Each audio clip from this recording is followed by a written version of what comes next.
पहला अध्याय। नारद जी बोले, महादेव, परमेश्वरी सती जिस प्रकार अपने पूर्ण अवतार में पार्वती रूप से मेनका के गर्भ में आईं, उस कथा को कृपा पूर्वक बताएं। परमेश्वर यद्यपि उन जगदम्बा के जन्म कर्म आदि की कथा अनेक पुराणों में सुनाई गई है तथा ज्ञात भी है, तथापि उसे मैं आपसे अच्छी तरह सुनना चाहता हूँ, क्योंकि आप इस वृत्तांत को ठीक ठीक जानते हैं।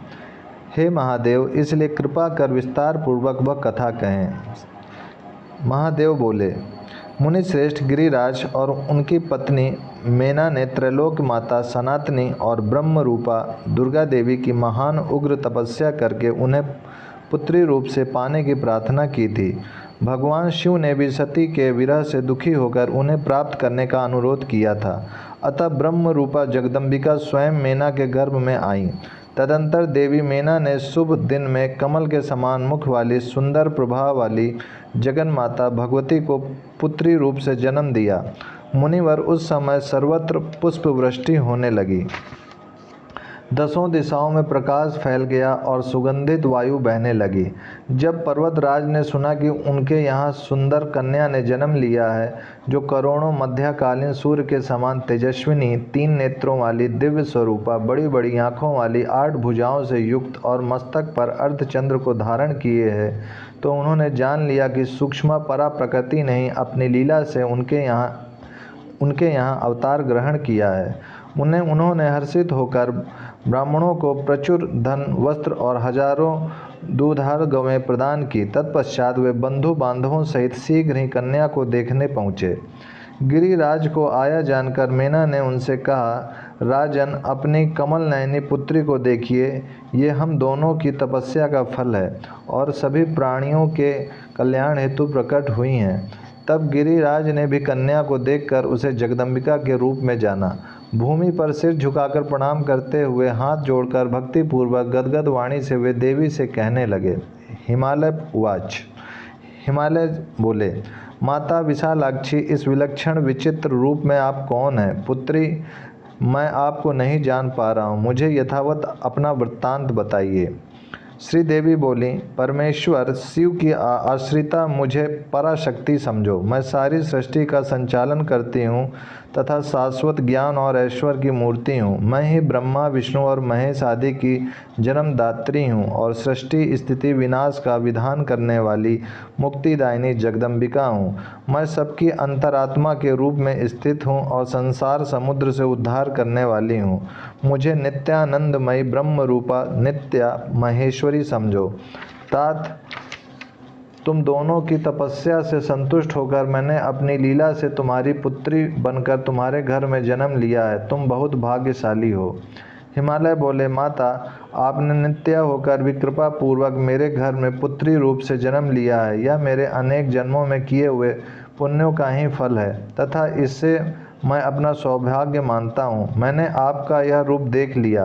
अब आप परात्पर भगवती का दिव्य शिव प्रिया रूपा मुझे कृपा पूर्वक शीघ्र ही दिखाएं। विश्वेश्वरी, आपको नमस्कार है। श्रीदेवी बोली, पिताजी, मैं आपको दिव्य चक्षु प्रदान करती हूँ, जिनसे मेरे ऐश्वर्यशाली रूप के दर्शन कर आप अपने हृदय का संशय मिटा लीजिए और मुझे ही सर्वदेवमयी समझिए। श्री महादेव जी बोले, ऐसा कर गिरिराज हिमवान ने दिव्य दृष्टि प्रदान कर जगदम्बा ने अपने अलौकिक महेश्वर रूप के दर्शन कराए।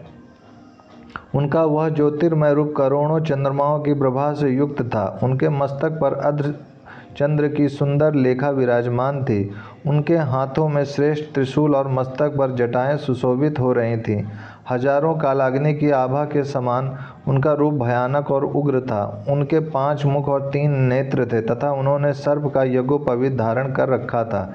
इस प्रकार व्याघ्र चर्म को धारण किए हुए तथा श्रेष्ठ सर्पों के आभूषणों से सुशोभित उनके उस रूप को देखकर हिमवान बड़े चकित हुए। तब उनकी माँ मेना ने कहा कि मुझे अपना दूसरा रूप दिखाइए। तब जगदम्बा ने अपने उस महेश्वर रूप को तिरोहित करके तत्क्षण ही दूसरा रूप प्रकट किया। मुनि श्रेष्ठ, उन सनातनी विश्व रूपा जगदम्बिका की आभा शरत काल के चंद्रमा के समान थी। सुंदर मुकुट से उनका मस्तक प्रकाशमान था। वे हाथों में शंख चक्र गदा एवं पद्म धारण किए हुए थीं।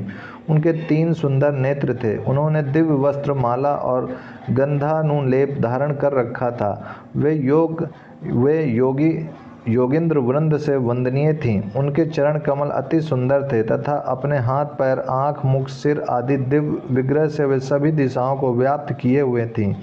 इस प्रकार के परम अद्भुत उस रूप को देखकर हिमवान ने अपनी कन्या को पुनः प्रणाम किया और विस्मय पूर्वक विकसित नेत्रों से उन्हें देखते हुए बोले, माता, आपका यह श्रेष्ठ रूप भी परम ऐश्वर्य से संपन्न है, जिसे देखकर मैं चकित हूँ। मुझे तो कोई अन्य ही रूप दिखाइए। परमेश्वरी, आप जिसकी आश्रय हैं वह व्यक्ति निश्चय ही असोच और धन्य है। माँ, कृपा पूर्वक मुझ पर अनुग्रह करें, आपको बारंबार नमस्कार है। श्री महादेव उवाच। महादेव जी बोले, अपने पिता पर्वतराज के द्वारा ऐसा कहने पर जगदम्बा पार्वती ने अपने उस रूप को भी समेटकर एक दिव्य रूप धारण किया। नील कमल के समान सुंदर श्याम वर्ण एवं वनमाला से विभूषित उस रूप की चारों भुजाओं में शंख चक्र गदा और पद्म सुशोभित थे। उनके उस रूप को देखकर शैलराज हाथ जोड़कर अत्यंत हर्षपूर्वक ब्रह्मा, विष्णु तथा शिव स्वरूपा सर्वदेवमयी उन आदि शक्ति जगदम्बा का इस स्तोत्र से स्तवन करने लगे। हिमालय बोले, माता, आप प्रसन्न हो, आप परम शक्ति हैं, आप में सब कुछ सन्निहित है, आप ही इस चराचर जगत के अधिष्ठात्री और परम आश्रय हैं। शिवे, आप ही सब कुछ हैं। इस त्रिभुवन में आपके अतिरिक्त अन्य कोई तत्व विद्यमान नहीं है। आप ही ब्रह्मा, विष्णु और महेश हैं और आप ही पराशक्ति हैं। आपकी अचिंत्य लीला का वर्णन मैं कैसे करूं, जिसका ब्रह्मादि भी पार नहीं पा सकते। विश्वेश्वरी, आप ही स्वाहा रूप से सभी देवताओं की तृप्ति का कारिका, स्वधा रूप से पितरों की तृप्ति का कारण और महादेव प्रिया हैं। आप ही हव्य और कव्य हैं। आप ही नियम, यज्ञ, तप और दक्षिणा हैं। आप ही स्वर्ग आदि लोकों को प्रदान करने वाली हैं तथा समस्त कर्मों का फल प्रदान करने में आप ही समर्थ हैं। महादेवी, आपको प्रणाम है। माता, जिस आपके पर से भी परतपर सूक्ष्मतम रूप का योगी जन शुद्ध ब्रह्म के रूप में वर्णन करते हैं, शिवे, वह आपका मोहक रूप मन और वाणी के लिए अगम्य और त्रैलोक मूल कारण है। वरदायिनी भगवती, मैं आपको भक्ति पूर्वक प्रणाम करता हूँ। विश्वेश्वरी, मेरी रक्षा करें। जगदम्बे, आप सहस्त्रों उदयीमान सूर्यों के समान आभा वाली, 8 भुजाओं से युक्त, विशाल नेत्रों वाली एवं मस्तक पर चंद्र रेखा से सुशोभित हैं तथा आप कल्याणकारिणी लीला पूर्वक स्वयं ही मेरे घर में जन्म लिया है। उदयमान करोड़ों चंद्रमाओं की शीतल कांति से युक्त नयनों वाली त्रिनेत्रा बाल स्वरूपा आप भगवती जगन माता को मैं भक्ति पूर्वक प्रणाम करता हूँ। आप प्रसन्न हो। शिवे, आपका रूप चांदी के पर्वत की कांति के समान उज्ज्वल है। आपने सर्पराज का सुंदर आभूषण धारण किया है। दुर्जनों के लिए भय उत्पन्न करने वाले 5 मुख कमलों और भयानक 3 नयनों से आप सुशोभित हैं। अर्धचंद्र सहित जटाजूट को अपने मस्तक पर धारण कर रखा है। शरणदात्री विश्वजननी, आपको भक्ति पूर्वक मैं प्रणाम करता हूँ। अंबिके, आप प्रसन्न हो। भवानी, कोटिस चंद्र के समान उज्ज्वल रूप, दिव्य और वस्त्र आभूषणों से आप सुशोभित हैं। आपका जगन मोहन रूप 4 दिव्य भुजाओं से युक्त है। ब्रह्मादि समस्त देवगण आपकी स्तुति करते हैं। माता, आपके चरण कमलों में मैं भक्ति पूर्वक प्रणाम करता हूँ। आप प्रसन्न हो। दुर्गे, जलधर की आभा युक्त नवीन और खिले हुए कमल के समान उज्ज्वल नेत्र वाला आपका रूप अपनी कांति से विश्व को विमोहित करने वाला है। आपके मुख पर मुस्कान सुशोभित है। आपके गले में वनमाला और अंगों पर रत्न जनित अंगद आदि आभूषण सुशोभित हो रहे हैं। जगत का उद्धार करने वाली देवी, मैं आपको भक्ति पूर्वक प्रणाम करता हूँ। हे माता अंबिके, कृपा करके आप प्रसन्न हो। जगदम्बे, आपके विश्वात्मक रूप और गुण को सर्वात्मना वर्णन करने में तीनों लोकों में देवता अथवा मनुष्य कोई भी सक्षम नहीं है। फिर मैं अल्पमति उसका वर्णन कैसे करूं? आप अपने स्वाभाविक गुणों से मुझ पर दया करते हुए अपनी परम माया से मुझे मोहित न करें। हे विश्वेश्वरी, आपको नमस्कार है। आज मेरा जन्म और तब सफल हुआ जो त्रिलोक जननी आप मेरी पुत्री के रूप में आई। मैं धन्य और कृतार्थ हुआ जो कि आपने नित्या प्रकृति होकर भी अपनी लीला से पुत्री भाव से मेरे घर में जन्म लिया। मैं मेना के भी भाग्य की क्या सराहना करूं, जिन्हें अपने सैकड़ों जन्मों के अर्जित पुण्य के प्रभाव से त्रिलोक जननी की भी जननी होने का सौभाग्य मिला है। महादेव बोले, मुने, इस प्रकार गिरिराज हिमालय के द्वारा प्रार्थना करने पर पर्वतराज पुत्री सहसा पूर्व के समान सुंदर रूप में हो गईं। मेना भी यह देखकर चकित हुई और अपनी पुत्री को ब्रह्म स्वरूपिणी जानकर गदगद वाणी से भक्ति पूर्वक ऐसा कहने लगी।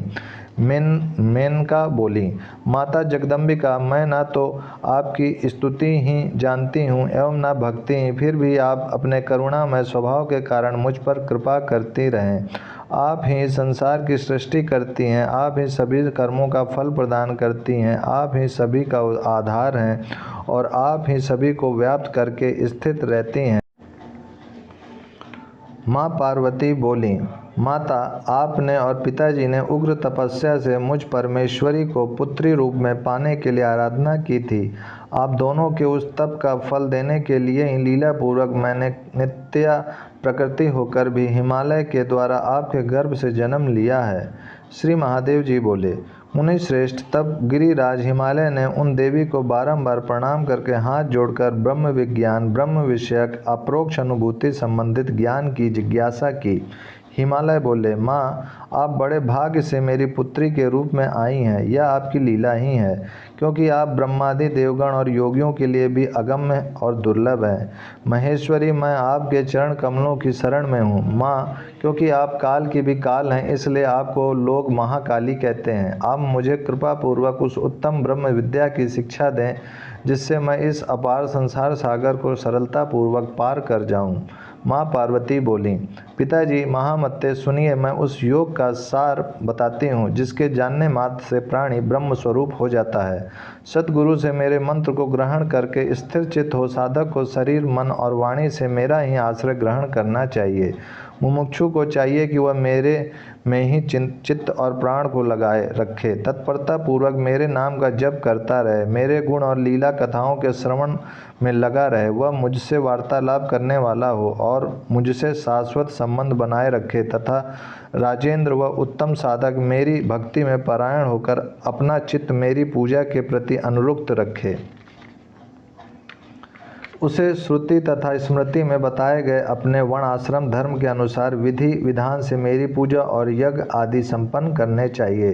सभी यज्ञ तप और दान से मेरी ही अर्चना करनी चाहिए। ज्ञान से मुक्ति होती है और भक्ति से ज्ञान होता है, धर्म से भक्ति का उदय होता है और यज्ञादि धर्म के ही रूप हैं। इसलिए मोक्षार्थी को धर्म रूपी यज्ञार्चना आदि के लिए मेरे इस रूप का आश्रय लेना चाहिए। पिताजी, सभी आकारों में एकमात्र मैं ही विद्यमान हूँ और स्वर्ग के देवता मुझ सच्चिदानंद रूप के अंश से ही उत्पन्न हैं। इसलिए वेदोक्त सभी कर्मों से भक्ति पूर्वक मेरा ही अर्चन करना चाहिए। बुद्धिमान व्यक्ति को अन्य कोई विचार नहीं करना चाहिए। इस प्रकार अनासक्त भाव से कर्मों को संपन्न करके विशुद्ध अंतःकरण वाले मोक्षार्थी साधक को आत्मज्ञान की प्राप्ति में निरंतर प्रयत्नशील होना चाहिए।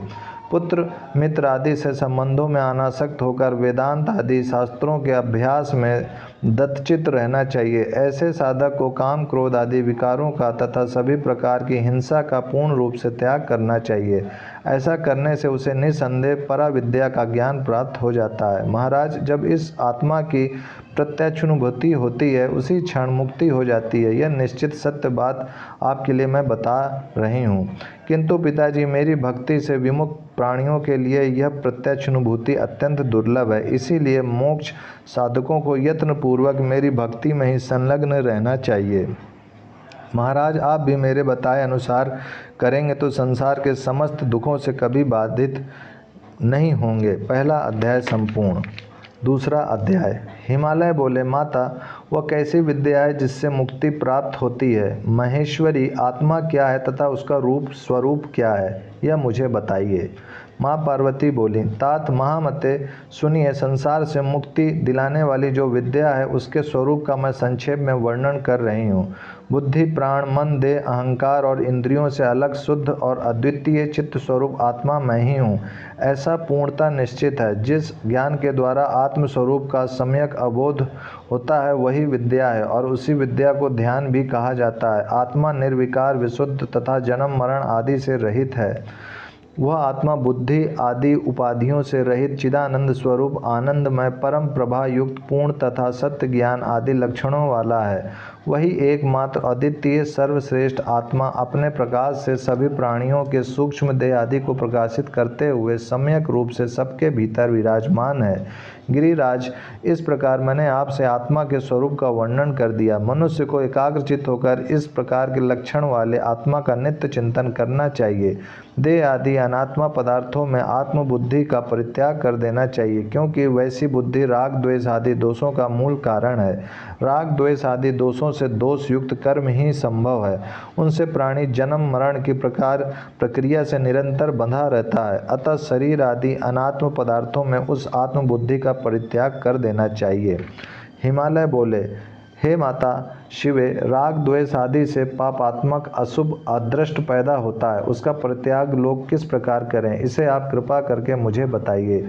जो लोग दूसरे मनुष्यों का अपकार करते हैं उनके प्रति वह व्यक्ति सहिष्णुता का भाव किस प्रकार रखे, और उनके प्रति उस व्यक्ति में किस प्रकार से इष्टानिष्ट विषयक राग तथा द्वेष ना हो। माँ पार्वती बोली, अपकार किसका किया गया, इस पर शीघ्र विचार करना चाहिए। उस पर विचार करने से द्वेष उत्पन्न ही नहीं होगा।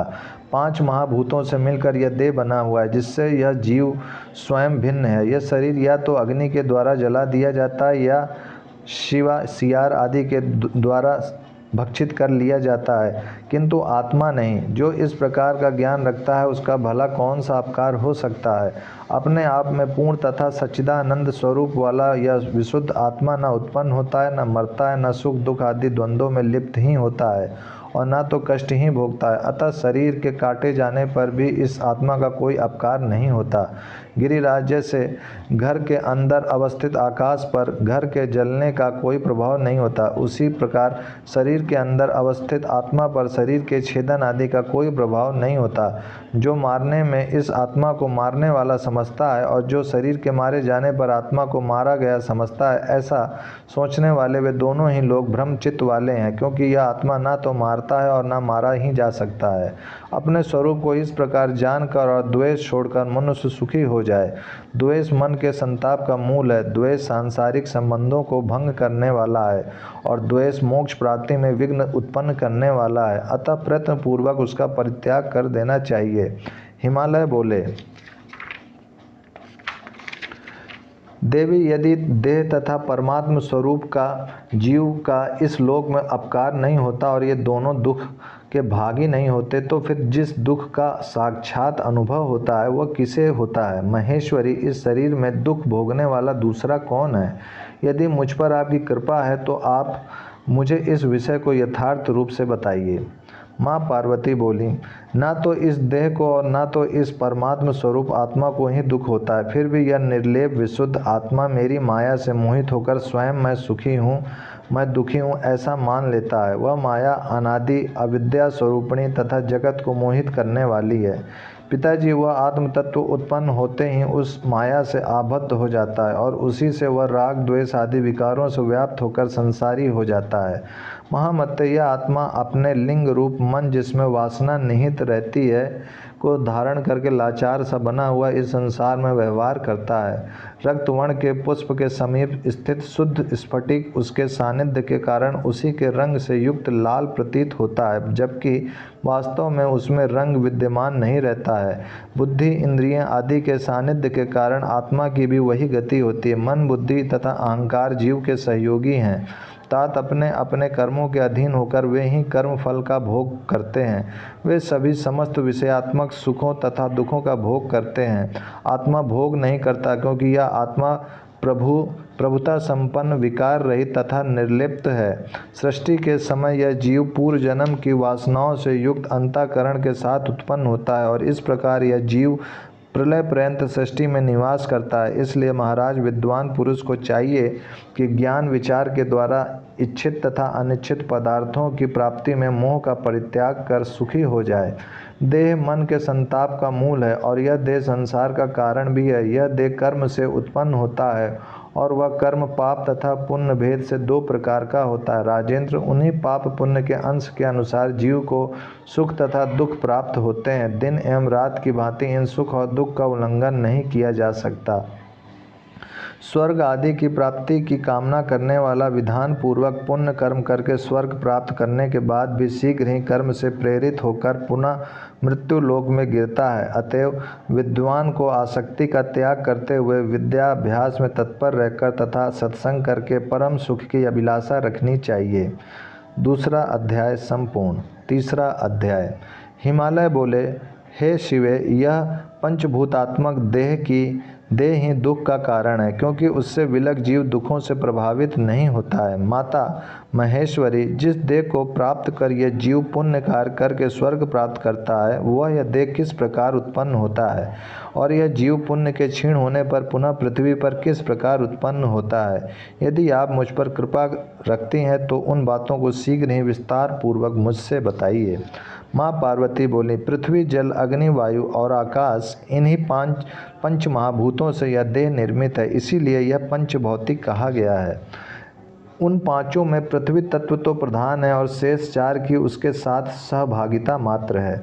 गिरिराज, वह यह पांच भौतिक देह भी चार प्रकार का कहा गया है, जिसे मुझसे समझ लीजिए। अंडज, स्वेदज, उद्भिज और जरायुज से उसके भेद हैं। महाराज, उनमें पक्षी, सर्प आदि अंडज हैं, मशक, मच्छर आदि स्वेदज हैं, वृक्ष, झाड़ी आदि सुषुप्त चैतन्य वाले उद्भिजज हैं और मनुष्य, पशु आदि जरायुज हैं। शुक्र, रज आदि से निर्मित देह को जरायुज समझना चाहिए। पुनः उस जरायुज को भी पुरुष, स्त्री तथा नपुंसक भेद से तीन प्रकार का जानना चाहिए। पर्वतराज, शुक्र की अधिकता से पुरुष, रज की अधिकता से स्त्री तथा उन दोनों की समानता से नपुंसक होते हैं। अपने कर्मों के वशीभूत जीव ओस कणों से संयुक्त होकर पृथ्वी तल पर गिरने पर धान वनस्पति के बीच पहुंचता है। वहां रहकर चिरकाल तक कर्म भोग करता है। पुनः जीवों के द्वारा उसका भोग किया जाता है। तदंतर पुरुष के देह में गुहेंद्रियों में प्रविष्ट होकर वह वीर रूप हो जाता है। उसी कारण से वह जीव भी वीर में सन्निविष्ट हो जाता है। महामते, तत्पश्चात ऋतु काल में स्त्री के साथ पुरुष का संयोग होने पर वीर के साथ साथ वह जीव भी माता के गर्भ में पहुंच जाता है। राजन, रजोधर्म के चौथे दिन स्त्री ऋतु स्नान करके शुद्ध होती है। उस दिन से लेकर 16वें दिन तक ऋतु काल कहा गया है। पर्वत श्रेष्ठ, विषम दिन में समागम करने से स्त्री और सम दिन में समागम करने से पुरुष की उत्पत्ति होती है। पिताजी, ऋतु स्नान की हुई कामार्थ स्त्री जिसके मुख का दर्शन करती है, उसी की मुखाकृति की संतान जन्म लेती है। अतः स्त्री को उस समय अपने पति का मुख देखना चाहिए। महामते, वह वीर स्त्री के योनि स्थित रज से मिलकर एक दिन में कलल अवस्था विशेष बन जाता है। वही कलल अत्यंत सूक्ष्म झिल्ली से पूर्णतया आवृत होकर 5 दिनों में बुलबुले के आकार का हो जाता है। अत्यंत सूक्ष्म आकार की जो चमड़ी की झिल्ली होती है उसे जरायु कहा जाता है। चूँकि उसमें वीर तथा रज का योग होता है और उसी से गर्भ उत्पन्न होता है, इसीलिए उसे जरायुज कहा गया है। तत्पश्चात 7 रातों में वह मांसपेशियों से युक्त हो जाता है और फिर एक पक्ष में वह जो पेशी होती है उसमें रक्त प्रवाह होने लगता है। तत्पश्चात 25 रातों में देह के अवयव अंकुरित होने लगते हैं। महामते, 1 महीने में क्रम से स्कंध, कंधा, गर्दन, सिर, पीठ और पेट, ये 5 प्रकार के अंग निर्मित हो जाते हैं। दूसरे महीने में हाथ और पैर हो जाते हैं तथा तीसरे महीने में अंगों की सभी संधियां उत्पन्न हो जाती हैं।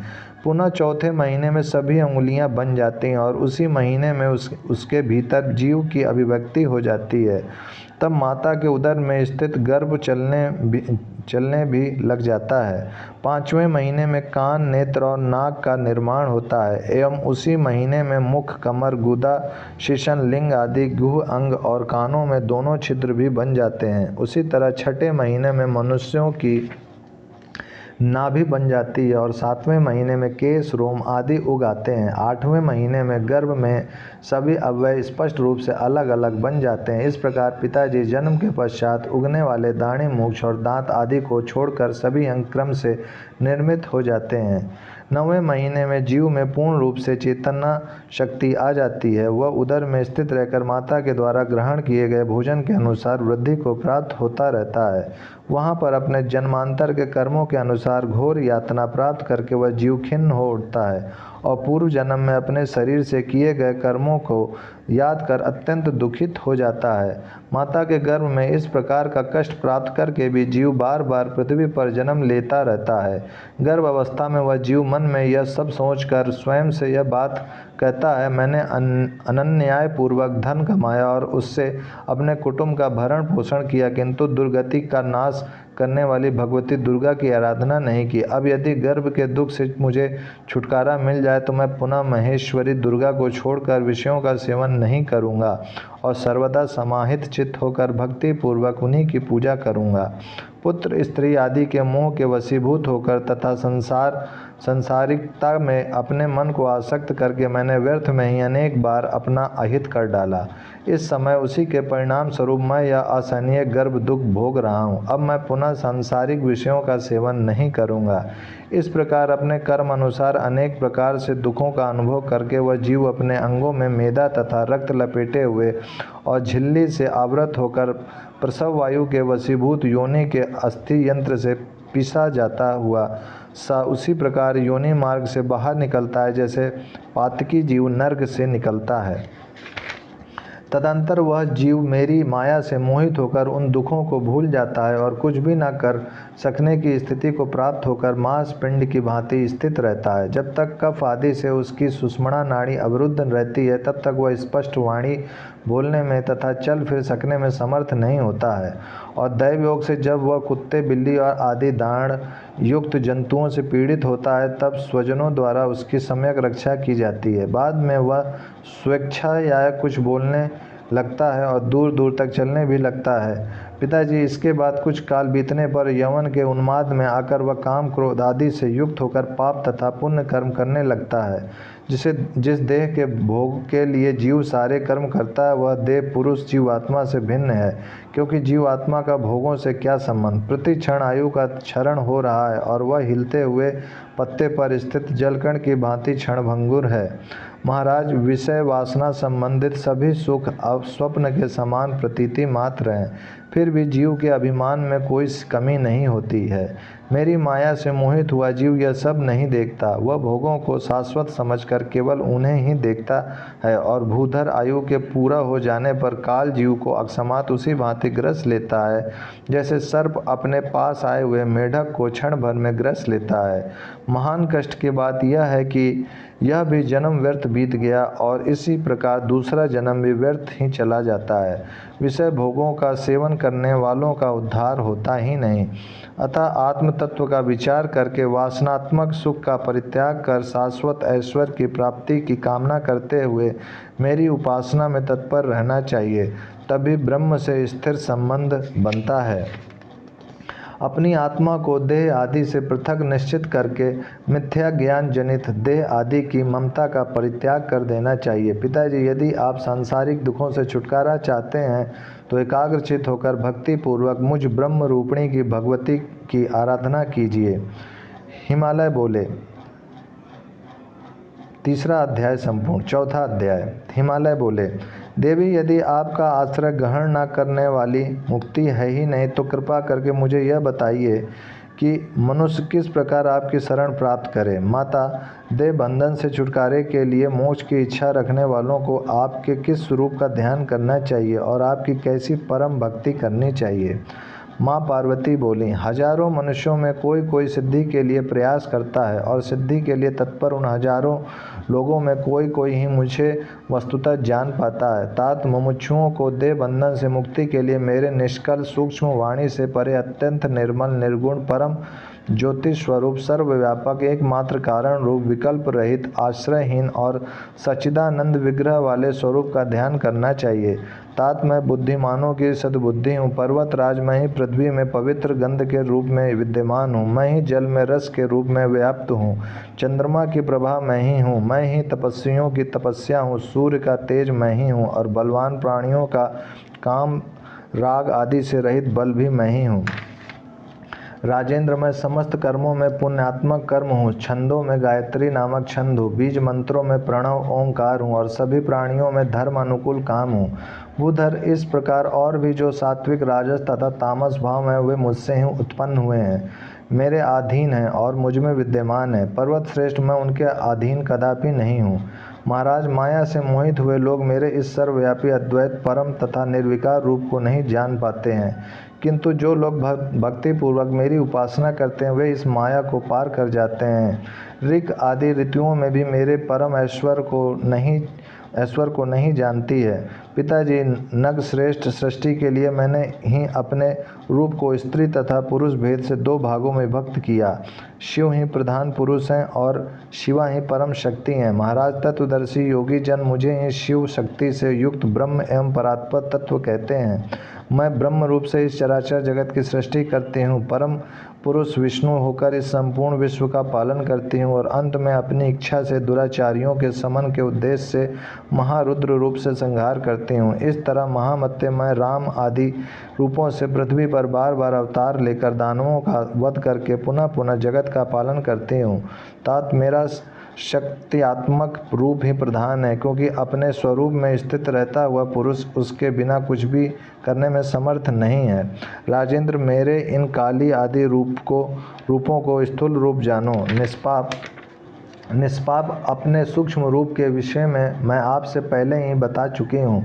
पर्वत श्रेष्ठ, मेरे स्थूल रूप का ज्ञान किए बिना उस सूक्ष्म रूप का बोध नहीं किया जा सकता है, जिसका दर्शन करके प्राणी मोक्ष का भागी हो जाता है। अतः मोक्ष की कामना करने वाले प्राणी को पहले मेरे स्थूल रूप का आश्रय लेना चाहिए। मनुष्य को चाहिए कि वह क्रिया योग के द्वारा विधान पूर्वक मेरे उन स्थूल रूपों की उपासना करके ही धीरे धीरे मेरे शाश्वत परम सूक्ष्म रूप का दर्शन करे। हिमालय बोले, माता, आपके स्थूल रूप अनेक प्रकार के हैं। महेश्वरी, उनमें किस रूप का आश्रय लेकर मनुष्य शीघ्र मोक्ष का भागी बन सकता है? महादेवी, यदि मुझ पर आपकी कृपा हो तो मुझे उसे बताइए। भक्तवत्सले, मैं आपका दास हूँ, अतः इस संसार से मुझे मुक्त कीजिए। माँ पार्वती बोली, भूधर, मेरे स्थूल रूप से यह संपूर्ण जगत ही व्याप्त है, फिर भी शीघ्र मुक्ति प्रदान करने वाली मेरी देवी मूर्ति सर्वाधिक आराधनीय है। महामत्ते, वे देवी भी मुक्तिदायिनी 10 महाविद्या नाम से अनेक स्वरूपों वाली हैं। महाराज, मुझसे उनके नाम सुन लीजिए। महाकाली, तारा, षोडशी, भुवनेश्वरी, भैरवी, बगलामुखी, छिन्नमस्ता, महात्रिपुर सुंदरी, धूमावती और मातंगी नामों वाली ये मनुष्यों को मोक्ष फल प्रदान करने वाली हैं। इनकी परम भक्ति करने वाला निसंदेह मोक्ष प्राप्त कर लेता है। तात, आप मन और बुद्धि से मेरे प्रति समर्पित होकर इनमें से किसी एक का क्रिया योग के द्वारा आश्रय ग्रहण कीजिए। इससे आप निश्चित रूप से मुझे प्राप्त कर लेंगे। भूधर, मुझको प्राप्त होकर महात्मा लोग अनित्य तथा दुख त्रय से परिपूर्ण पुनर्जन्म को कभी नहीं पाते। राजन, निरंतर एकनिष्ठ चित्त वाला होकर जो नित्य मेरा स्मरण करता है, उस भक्ति परायण योगी को मैं मुक्ति प्रदान करती हूँ। भक्ति पूर्वक मेरा स्मरण करते हुए जो अंत में प्राण त्याग करता है वह कभी भी पुनर्जन्म आदि सांसारिक दुख समूहों से पीड़ित नहीं होता। महामत्ते, मेरे प्रति अनन्य चित्त से जो लोग भक्तिपूर्ण होकर नित्य मुझको भजते हैं उन्हें मैं मोक्ष प्रदान करती हूँ। महाराज, मेरा वह शक्त्यात्मक रूप बिना किसी श्रम के ही मुक्ति देने वाला है, इसलिए उस रूप का आश्रय लीजिए। इससे आप अवश्य ही मोक्ष प्राप्त कर लेंगे। राजेंद्र, जो लोग श्रद्धा से युक्त होकर भक्तिपूर्वक अन्य देवताओं की भी उपासना करते हैं वे भी प्रकारांतर से मेरी ही उपासना करते हैं, इसमें कोई संदेह नहीं है। समस्त यज्ञों का फल प्रदान करने वाली मैं यद्यपि सर्वव्यापिनी हूँ, फिर भी जो लोग एकमात्र उन्हीं अन्य देवताओं की भक्ति में तत्पर रहते हैं उनकी मुक्ति अत्यंत दुर्लभ है। अतः देह बंधन से मुक्ति के लिए आप अपने मन को नियंत्रित करके मेरी ही शरण में जाइए। ऐसा करने से आप मुझे प्राप्त कर लेंगे, इसमें संशय नहीं है। आप जो कुछ करते हैं, खाते हैं, हवन करते हैं और दान करते हैं, वह सब मुझे अर्पण करके आप कर्म बंधन से छूट जाएंगे। जो लोग सच्ची भक्ति से मेरी आराधना करते हैं वे मुझ में ही और मैं भी उनमें स्थित हूँ। महामते, मेरे लिए कोई भी प्रिय और अप्रिय नहीं है। अत्यंत दुराचारी रहा हुआ मनुष्य भी यदि अनन्य भाव से मेरी उपासना करने लगता है तो वह भी पाप रहित होकर भवबंधन से छूट जाता है। वह शीघ्र ही धर्मात्मा हो जाता है और धीरे धीरे संसार सागर को पार भी कर जाता है।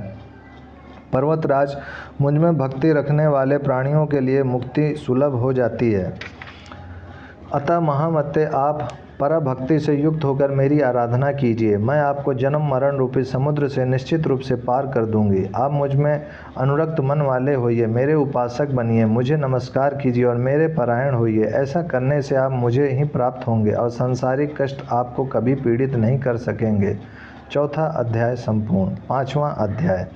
श्री महादेव जी बोले, मुने, इस प्रकार पार्वती जी के मुख से श्रेष्ठ योग सार को सुनकर पर्वत श्रेष्ठ हिमालय जीवन मुक्त हो गए। वे महेश्वरी भी गिरिराज से योग का वर्णन करके लीला पूर्वक प्राकृतिक सामान्य बच्ची की भांति माता का दूध पीने लगी। गिरिराज हिमालय ने भी अत्यंत हर्षोल्लास के साथ बड़ा भारी उत्सव किया, जैसा किसी ने कहीं भी नहीं देखा था और न सुना ही था। छठे दिन षष्ठी देवी की पूजा कर 10वां दिन आने पर पर्वतराज हिमालय ने उनका पार्वती ऐसा सार्थक नाम रखा। इस प्रकार तीनों लोकों की जननी नित्य स्वरूपिणी श्रेष्ठ प्रकृति मेनका के गर्भ से उत्पन्न होकर हिमालय के घर में रहने लगी। नारद, जो मनुष्य पार्वती के द्वारा हिमालय से कहे गए उत्तम योग का पाठ करता है उसके लिए मुक्ति सुलभ हो जाती है। मुनिवर, भगवती सर्वाणी उस मनुष्य पर सदा प्रसन्न रहती हैं और देवी पार्वती के प्रति उसके मन में दृढ़ भक्ति उत्पन्न हो जाती है। अष्टमी, नवमी और चतुर्दशी तिथि को भक्ति परायण होकर श्री पार्वती गीता का पाठ करने वाला मनुष्य जीवन मुक्त हो जाता है। शरत काल में महाअष्टमी तिथि को उपवास करके तथा रात भर जागरण करके जो मनुष्य इसका पाठ करता है उसके पुण्य का वर्णन मैं क्या करूं। दुर्गा भक्ति पारायणा वह मनुष्य सभी देवताओं का पूज्य हो जाता है और इंद्र आदि लोकपाल उसकी आज्ञा के अधीन हो जाते हैं। वह साक्षात भगवती की कृपा से दैवी कला को स्वयं प्राप्त हो जाता है और उसके ब्रह्म हत्या आदि पाप भी नष्ट हो जाते हैं। वह सर्वगुण संपन्न तथा दीर्घजीवी पुत्र प्राप्त करता है, उसके शत्रु नष्ट हो जाते हैं और वह नित्य कल्याण की प्राप्ति करता है। अमावस्या तिथि के जाने पर जो मनुष्य भक्ति पूर्वक इस श्री पार्वती गीता का पाठ करता है वह सभी पापों से मुक्त होकर दुर्गा तुल्य हो जाता है। जो बेल के वृक्ष की सानिधि में बैठकर अर्धरात्रि में इसका पाठ करता है उसके 1 वर्ष में ही दुर्गा साक्षात दर्शन देती हैं। नारद, इसके विषय में अधिक क्या कहा जाए। तत्व की बात यह है कि पृथ्वी तल पर इस श्री पार्वती गीता के पाठ के समान कोई भी पुण्य नहीं है। मुनि श्रेष्ठ, इस लोक में तप, यज्ञ, दान आदि कर्मों के फल तो परिमित हैं, किंतु इस भगवती गीता के पाठ के फल की कोई सीमा नहीं है। हे माता, मुझ पर आप सदा प्रसन्न रहें और आपकी सदा मुझ पर कृपा बनी रहे। श्री पार्वती गीता संपूर्ण। ओम शांति शांति।